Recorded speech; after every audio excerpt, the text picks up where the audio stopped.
Most small businesses need funding, but the fact is the traditional financial system can make it very, very hard to get a much-needed loan. That's why a lot of small business owners are turning to new, innovative financing options. That's the topic we're going to delve into in today's show. Today, we'll hear from the experts, like Chef Laurent Chavannet. He's a New York-based bakery owner with lots of financing experience. And we'll also talk to Chima O'Care, a business financing manager here at PayPal.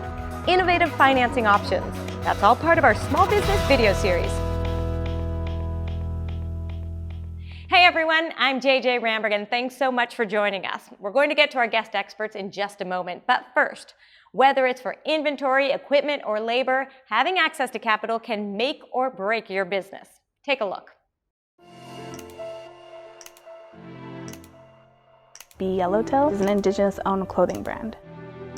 We provide the freshest, healthiest, locally sourced hot lunch in the Bay Area.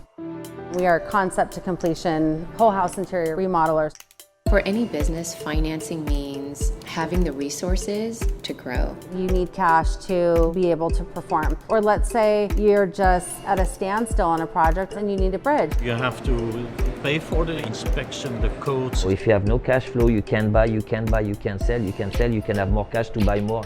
It's a catch-22. I think financing is one of the most limiting parts of running a business. Lack of capital really is the primary force that contains our growth and puts a lid on things. We are selling products faster than we can stock them. We had no idea how we were going to cover these orders. It's why a lot of business don't grow and most of them close down because they don't get what the customer wants. Cash is always king. It's not easy to have the king next to you. So we have to find ways to help us out. As a small business owner in America, it is still incredibly challenging to have access to traditional capital. You think, how are you going to get financing? You approach a traditional bank. It's the same story every single time. How much collateral? How many assets? The SBA loan process took us about 7 weeks. Every time we provided information, they asked for more. You go to a bank here, you want to have a loan, you never have the money in 2 days. It's not possible. And joining us now is Chef Laurent Chavannet, one of the voices you just heard in that last video. He is the founder and owner of French Tart, which aims to bring a little bit of France here to the United States. And you are based in Brooklyn. It's so nice to see you. Nice to meet you. Actually, not just French Tart. You have another restaurant too, Pane Caldo. Yes, Pane Caldo. It's an Italian version of a French Tart. In Brooklyn also. In Brooklyn also. All right, 2 places for me to go to when I go home. Okay. Your company, in order to grow, has required a series of cash infusions. Am I right? Because you started with just one. I start with one store in Brooklyn, in Staten Island. And it was a small store, and I was doing my wholesale from there, all my baked goods. And at one time I said, let's go to Brooklyn or Manhattan. And I look all different ways to get funds. When you were looking for money, were you successful at the time? Was your bakery successful? I was open for already 17 years. And when you go to a bank, they don't care when you open for 17 years or whatever you do. They just look at your credit score. And because my credit score was so because of my divorce, no one wanted to give me funds. How did you feel when you had a successful business? You've been around for 17 years, and a bank is telling you, no, I'm not going to give you a loan. The thing is, like I said, when I was in France prior coming here, we're going to say a little bit famous in France. I was in a lot of newspaper, a lot of magazine, a lot of things. It was all about who you are and not what the number is.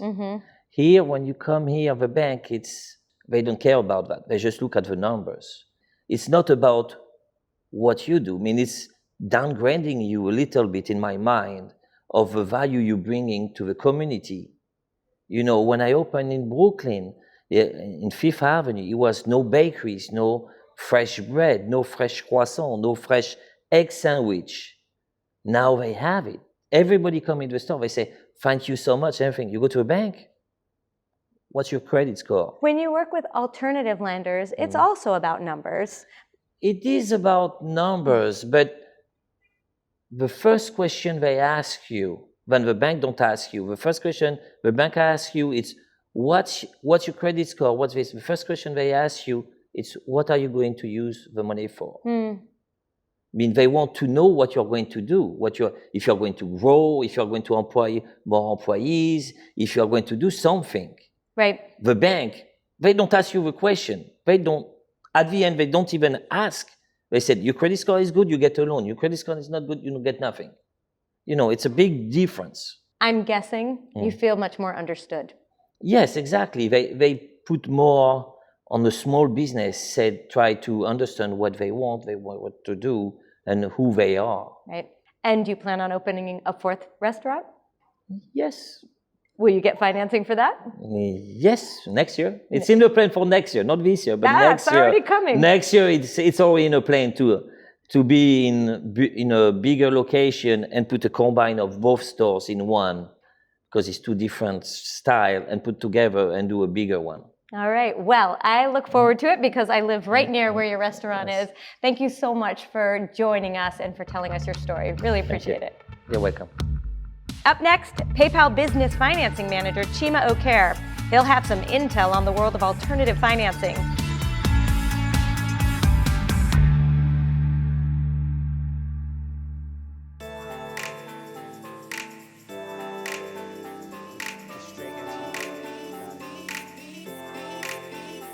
A lot of these traditional banks, they're only really looking at a few things when it comes to businesses, whether it's the time in business, the industry type, the creditworthiness of that business owner.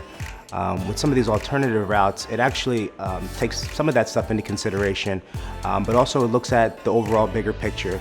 They want to make sure that the loans actually make sense for the business, terms are flexible, and then obviously it allows the business owner to utilize their working capital and whatever they see fit moving forward. Alternative lenders allow business owners to have flexibility. It allows them to tailor the loan to what specifically that business owner is looking to use the funding for. For example, payroll, general expenses, working capital, purchasing equipment. And then ultimately, a lot of these alternative lenders actually like to make a decision a lot faster. There's a few things. The term of the loan. So making sure that that term fits the actual need of the business is going to be critical. The second thing, the actual use of the funds, whether it's for inventory, whether it's for payroll, delayed receivables, anything that that business owner needs, make sure that that actual term and the use of funds match what the specific need is. And the third and most important thing is the partnership. Business owners want to feel like they have somebody that they can count on, somebody that they can trust. Small businesses are an underserved market, so business owners are looking for somebody that they can trust, a partnership with the business as they continue to grow, and then lastly, just the decision process. They want to make sure that they can have a decision as quickly as possible, a peace of mind, and allows them to get back to doing what they love.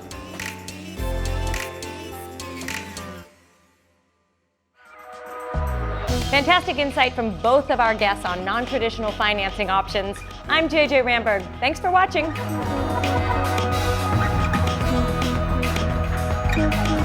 Discover more videos and resources for small businesses at paypal.com/SMBmonth.